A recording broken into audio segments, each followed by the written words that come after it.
mon sentiment personnel, si vous le voulez, c'est qu'il y a de la vie absolument partout dans notre univers. Il se trouve que ça, c'est un mystère aussi. On est au tout début d'une recherche de vie ailleurs. On ne sait absolument pas si l'apparition de la vie est en réalité bien plus probable qu'improbable. Et du coup, est-ce qu'on est seul? Est-ce qu'on est le fruit d'un déterminisme ou le fruit du hasard? Ce que Darwin a montré, c'est qu'en réalité, les espèces changent. La question de savoir, mais d'où ça vient tout ça?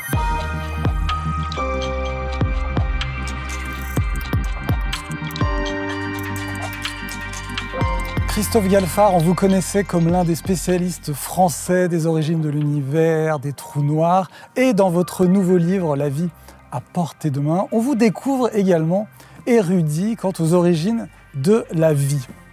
Mais Christophe Galfard, par quoi est-ce qu'on commence quand on veut raconter la vie? Bon, on commence par s'interroger. Moi, j'ai mis les lecteurs et les lectrices au début du livre, au milieu d'une forêt, à regarder les arbres, les papillons, les fleurs. Et je ne sais pas pourquoi, mais soudain, le lecteur et la lectrice se posent la question de savoir « mais d'où ça vient tout ça ?» Je suis sûr que c'est une question qu'on s'est tous et toutes posée à un moment dans nos vies. Et là, en regardant, comment est-ce qu'on fait pour remonter dans le temps pour savoir d'où ça vient? Et je vous confirme qu'on s'est beaucoup posé ces questions, puisque ce sont également les questions qui nous ont amenés à créer cette émission. Nous, on n'a pas choisi de partir d'une clairière comme vous, mais d'un planétarium, le planétarium du Figaro. Tristan Vey, vous êtes journaliste scientifique au Figaro, assez inattendu de la part de Christophe Galfard, que vous avez suivi depuis ces années de carrière journalistique. Oui, j'étais un peu surpris de vous voir vous aventurer sur ce terrain-là, mais finalement, il y a une logique, parce que derrière toutes les recherches qu'il y a sur l'astrophysique, on en vient toujours à l'origine de l'univers, et en filigrane, il y a toujours cette question de l'origine de la vie qui vient avec les grandes thématiques astrophysiques actuelles, les exoplanètes, la recherche de vie dans le système solaire, la chimie interstellaire.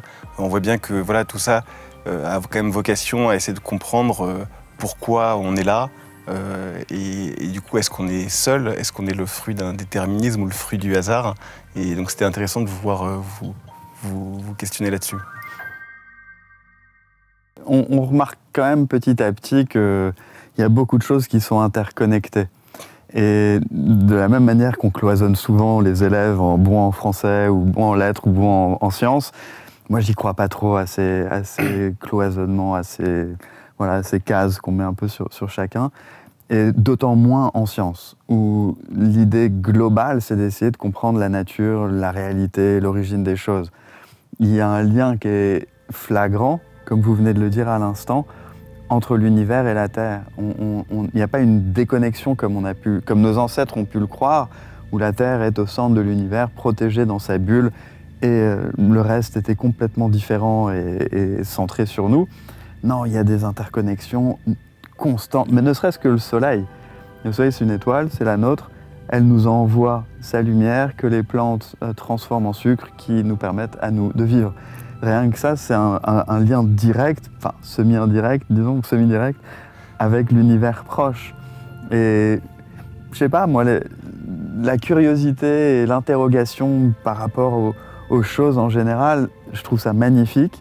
Et d'avoir des disciplines que nos ancêtres ont ouvertes, ont créées, qui nous permettent d'aller encore plus loin que ce qu'on pensait, je trouve que c'est jouissif. C'est d'autant plus connecté qu'on sait aussi que l'eau de nos océans vient probablement des astéroïdes, qu'il y a probablement des molécules prébiotiques qui ont été apportées, et la question est de savoir lesquelles. Quel est votre sentiment? Est-ce qu'on est seul dans l'univers? Est-ce que la vie, c'est quelque chose qui dépend de trop de hasard? Vous en décrivez certains dans votre livre, comme la création de la Lune, par exemple, mais il y en a bien d'autres sur la migration des planètes. Enfin, Alessandro Morbidelli a fait sa leçon au Collège de France sur la stochasticité, justement, dans la formation des systèmes planétaires. Quel est votre sentiment? Est-ce que la vie est amenée à apparaître quoi qu'il arrive, ou est-ce que c'est un hasard des plus complets, et auquel cas il y aurait un risque qu'on soit seul dans l'univers? C'est quoi votre position? Il y a plein de manières de répondre à cette question, mais je trouve que ce qui est déjà, pour commencer, génial dans la recherche qui est faite dans ces domaines-là, et d'apprendre un petit peu ce qu'on sait, c'est qu'on peut placer les mystères aux bons endroits.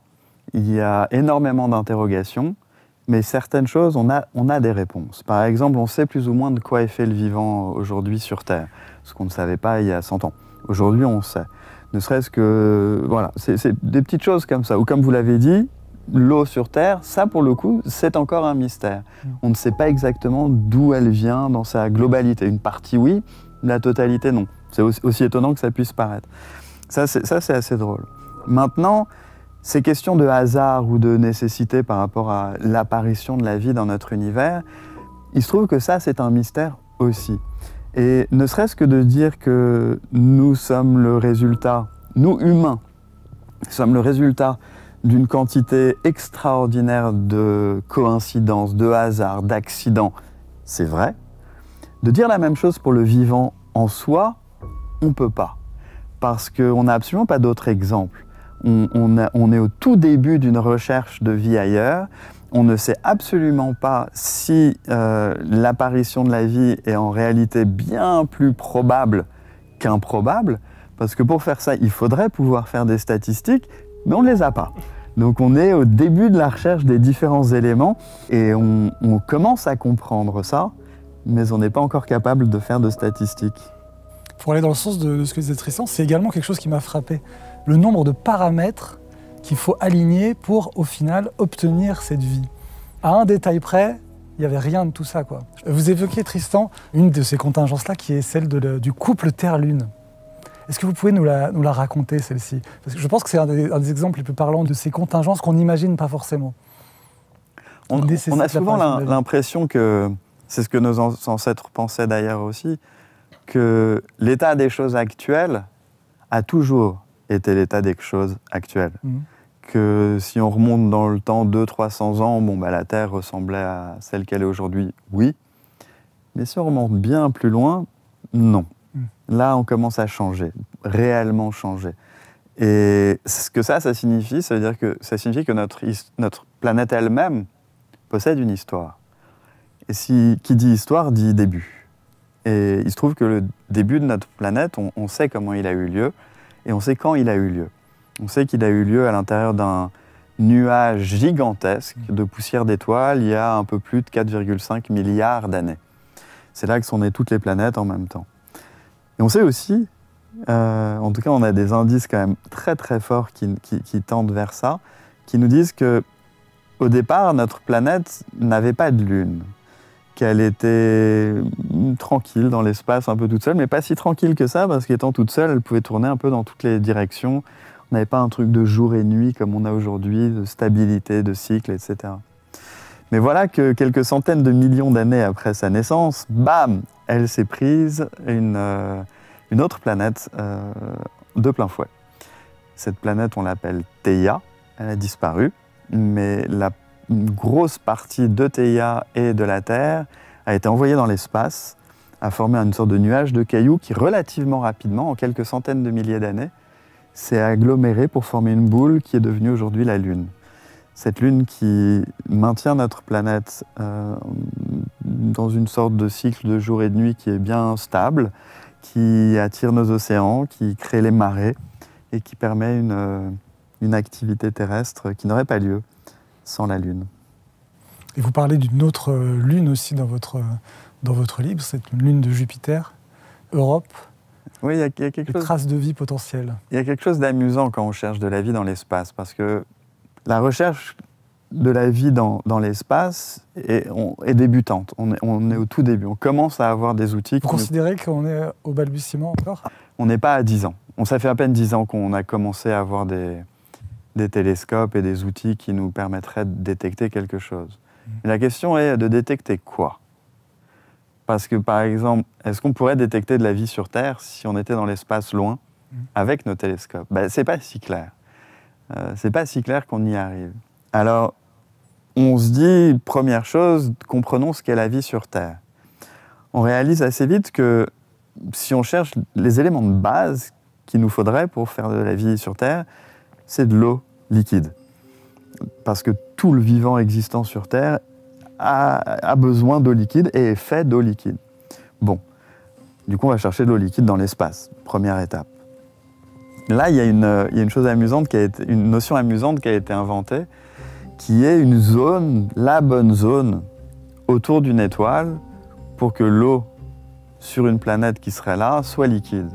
Les conditions sont relativement simples à la base, après ça devient plus compliqué, mais disons qu'il ne faut pas qu'elle soit trop proche, il ferait trop chaud, ce serait sous forme de vapeur, il ne faut pas qu'elle soit trop loin, ce serait de la glace, il n'y aurait pas d'eau liquide. Elle a un très joli nom, cette oui, vous vous souvenez poétique. Boucle d'or. Boucle d'or, Goldilocks en anglais, c'est le nom du personnage de conte de fées, de conte pour enfants, dans lequel il y a cette boucle d'or qui veut son chocolat ni trop chaud ni trop froid. Donc là, c'est pareil, il faut que ce soit ni trop chaud ni trop froid.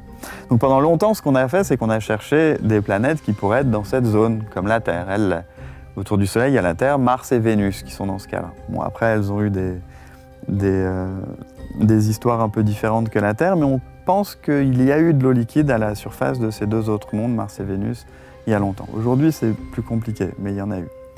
Alors, on aurait pu dire, bon, bah, du coup, c'est cuit. Mais on a découvert récemment, il y a quelques années, qu'en fait, il existe d'autres endroits où on peut avoir de l'eau liquide, bien au-delà de la zone boucle d'or, bien au-delà de Goldilocks zone, notamment sous les surfaces gelées de certaines lunes de planètes géantes. Europe, pour Jupiter, en est une. Encelade en est une autre pour Saturne, et il y en a probablement plein d'autres encore. Mais ça, je trouve ça génial, parce qu'on sait qu'il y a des océans d'eau liquide sur ces lunes-là, sous une couche glacée. Si jamais vous vouliez y aller et creuser et regarder, je vous dis juste, en moyenne, au pôle Nord, la banquise fait 2 mètres d'épaisseur. Ça diminue, certes, mais disons que ça fait à peu près 2 mètres en moyenne d'épaisseur.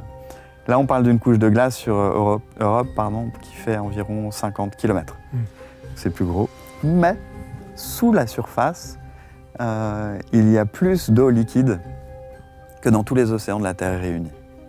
Encore faut-il qu'il y ait suffisamment d'énergie pour faire apparaître de la vie. Eh bien, vu que l'eau est liquide, oui, ça signifie qu'il y a une source d'énergie.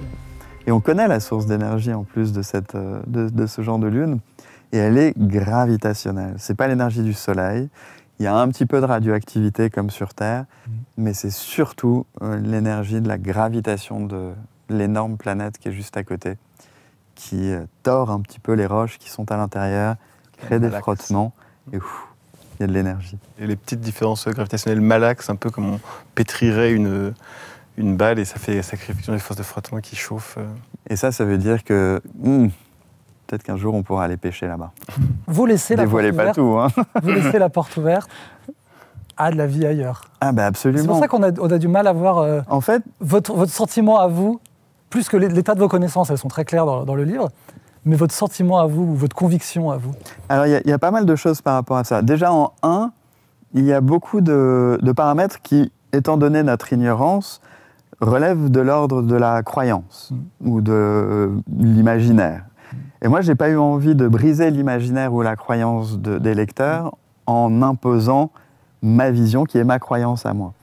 Il y a des indices quand même tout du long. Mais cela étant dit, une fois de plus, quand vous dites toutes ces coïncidences, cette succession extraordinaire de choses qui se passent, une fois de plus, c'est pour arriver à nous. C'est pas nécessairement pour arriver à l'ensemble du vivant qui existe sur Terre. Lui, il est probablement bien plus probable que notre existence à nous, en tant qu'humains, qui, elle, c'est difficile de l'imaginer autre qu'hautement improbable. Et pour arriver à nous aujourd'hui, franchement, c'était pas un ou deux dés qu'il fallait lancer, c'est une succession de dés pendant 1 milliard d'années non-stop qui tombent à chaque fois sur le bon résultat, si on veut aboutir à nous. Mais rien ne nous dit qu'il y a eu quelque chose qui a voulu aboutir à nous. Du coup, vous voyez, il y a quelque chose d'assez amusant. Si on essaye d'obtenir les humains en partant de rien, franchement, c'est cuit. C'est impossible, je dirais. Aboutir à nous, c'est aussi improbable qu'aboutir sur une certaine bactérie sur laquelle on va tomber dans la rue, ou un oiseau, ou un chihuahua, ou ce que vous voulez. C'est aussi improbable.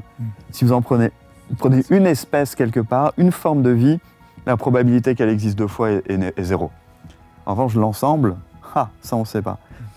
Et pour rebondir sur la vie extraterrestre, il y a une humilité à avoir.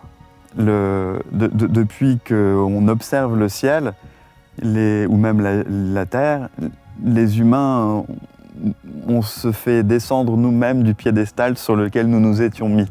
On était au centre de l'univers, on l'est plus. On était une planète extraordinaire, il y en a quand même plein.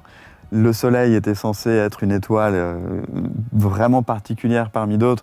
Il y en a des centaines de milliards, ne serait-ce qu'autour de nous. Le vivant, on était censé être différent du reste du vivant sur Terre. Ben, pas du tout, on est fait de la même chose, on est cousin avec toutes les autres espèces, plus ou moins éloignées. Mon sentiment personnel, si vous le voulez, c'est qu'il y a de la vie absolument partout dans notre univers, mais qu'on est juste au tout début de nos technologies permettant de les détecter ou voir. Mais c'est une croyance, hein. Je ne dis pas qu'on a trouvé tout ça encore. Non, mais c'est la vôtre et c'est intéressant de le savoir. Alors vous abordez aussi dans votre livre, et même vous attaquez votre livre par ce que je considère être un gros morceau, c'est la théorie de l'évolution. On revient sur Terre. Pourquoi est-ce que vous avez tenu à commencer votre livre par ça? Parce que chronologiquement, vous auriez pu le commencer par quelque chose de plus essentiel, originel. Non, vous avez choisi de l'attaquer par ce biais-là. On revient à l'idée que nous sommes des humains qui habitons une planète et en gros, on débarque. Comme le fait le lecteur au début du livre. Je considère qu'on ne sait rien. Okay. Alors, par où on commence une fois de plus pour essayer de comprendre un peu ce qui est autour de nous? Nos ancêtres ont fait cette découverte fascinante qu'il y a des cycles autour de nous et qu'en réalité, il y a des lois dans la nature. Ces lois, elles s'appliquent par exemple au lever du soleil. Tous les jours, le soleil va se lever, peut-être pas à la même heure, mais en regardant les heures différentes, on va comprendre les trajectoires dans le ciel, finalement que c'est la Terre qui tourne autour du soleil. À partir de certaines remarques sur le comportement de la nature, disons, ou certains événements qui se répètent, on peut poser une pensée et avancer. Pour le vivant, il n'y avait pas grand-chose jusqu'à des Lamarck ou Darwin ou Wallace. Il n'y avait pas grand-chose qui nous permettait de comprendre ce qui se passait autour de nous. Une fois de plus, c'est un peu comme on disait tout à l'heure, dans l'imaginaire de nos ancêtres, le vivant sur Terre avait toujours été tel qu'on le voit aujourd'hui. Il y a peut-être eu quelques accidents de temps en temps, mais les espèces sont ce qu'elles sont et resteront ce qu'elles sont pour toujours, et elles sont là depuis la création, quelle que soit cette création. Elles évoluent dans le temps. Et de la même manière que si la Terre change, elle a une histoire, si les espèces changent et évoluent dans le temps, elles aussi peuvent avoir une histoire. Donc d'arriver sur les premières bases, de commencer par les premières bases de réflexion scientifique sur le vivant, qui ont permis ensuite de comprendre que la vie avait une histoire, je trouvais ça important. Il y a quand même une différence de réception, je parle par le grand public, entre les théories qui concernent les trous noirs ou la cosmologie ou de la physique et celles qui concernent l'origine de la vie. Ce que je veux dire par là, quand je disais un gros morceau sur la théorie de l'évolution, c'est que c'est aussi un champ d'étude qui est l'objet de beaucoup de polémiques ou de remises en question, encore aujourd'hui. Alors vous l'entendez d'un niveau religieux peut-être? Par exemple? Parce que le côté polémique à l'intérieur des laboratoires de recherche théorique scientifique, il n'est pas vraiment. Non, il n'y a pas de polémique à ce niveau-là du tout. Non, les polémiques vont porter plutôt sur l'identification des premières traces de vie qui peuvent être problématiques à identifier, etc. Mais je pense que sur le... C'est vrai, je ne sais pas si je dirais polémique. Si, lorsqu'il y a une... Pardon, oui. Ouais, lorsqu'on trouve une pierre et qu'il y a quelque chose dedans, oui, ça devient polémique. C'est polémique parce que c'est très difficile. Et d'ailleurs, ça pose la question de est-ce qu'on trouvera la vie quelque part ailleurs avec les instruments qu'on a, sachant que sur Terre, c'est déjà extrêmement compliqué. Il y a des... reconnaître une trace qui date d'il y a 4 milliards d'années, c'est vraiment... Après, il peut y avoir des petits débats de phylogénéticiens sur certaines filiations, il peut y avoir des débats sur, par exemple, sur les dinosaures, il y a beaucoup de débats sur les espèces. Est-ce que chaque dinosaure découvert d'une nouvelle espèce ou non? Est-ce qu'il n'y a pas des juvéniles qui ont perturbé notre compréhension? Est-ce qu'il n'y a pas des tas de fossiles qu'il faudrait réattribuer pour mieux comprendre ça? Mais je pense qu'il n'y a pas de... Ça, c'est sain comme questionnement. Il n'y a pas de débat, je pense, sur l'idée générale.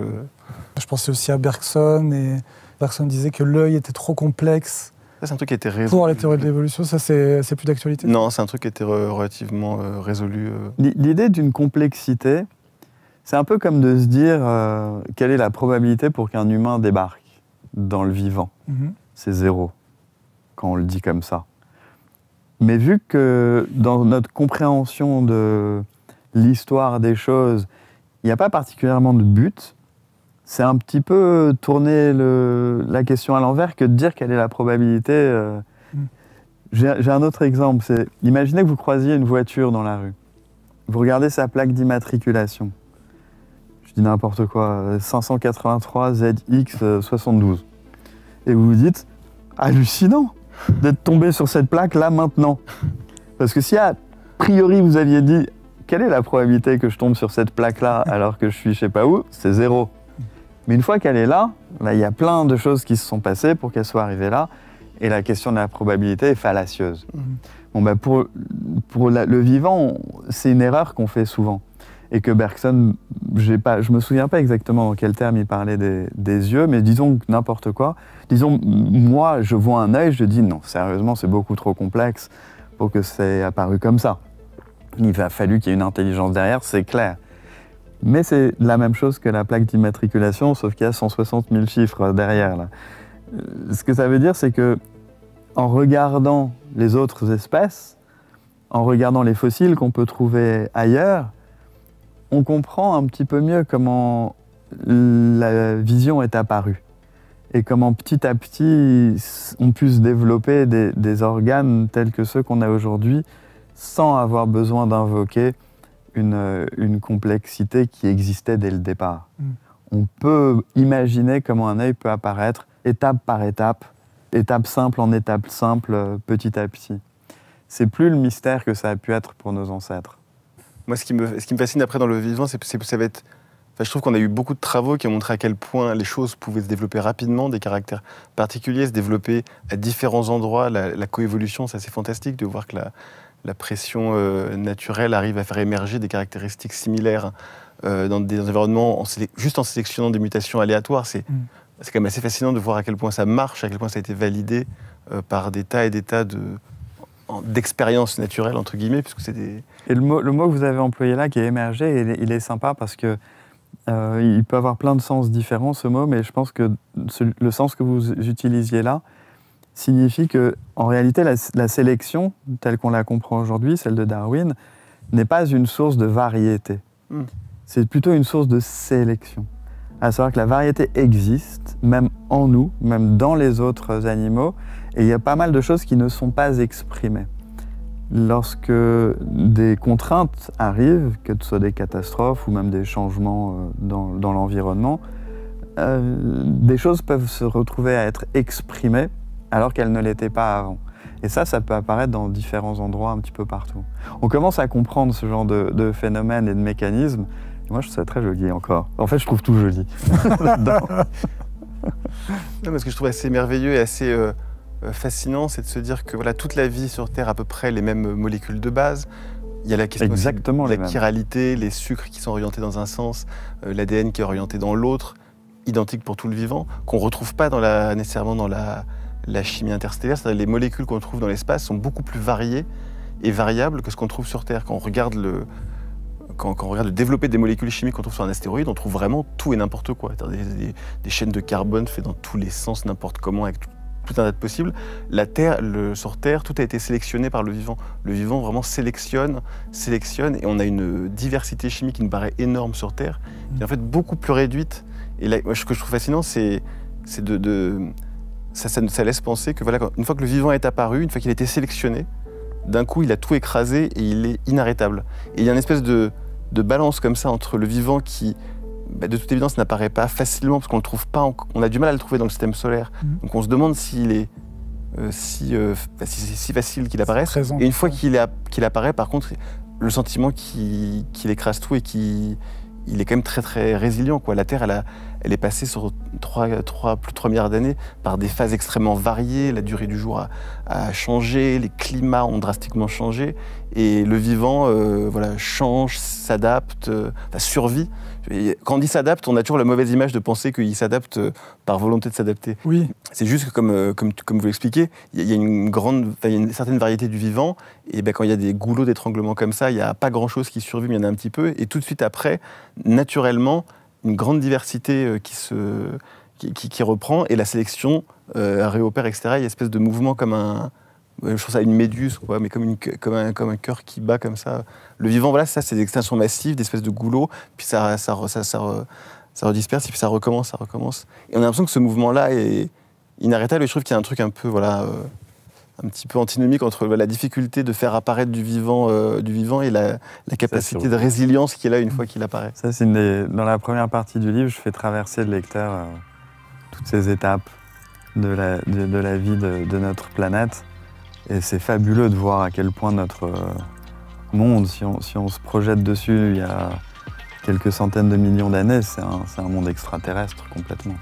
Merci Christophe Galfard. Je rappelle la sortie de votre livre « La vie à portée de main ». Et puis également, le précédent, c'était « L'univers à portée de main », où vous parlez notamment de la question des trous noirs. Merci beaucoup Tristan Ray, journaliste scientifique au Figaro. À très vite pour un prochain numéro de Planétarium.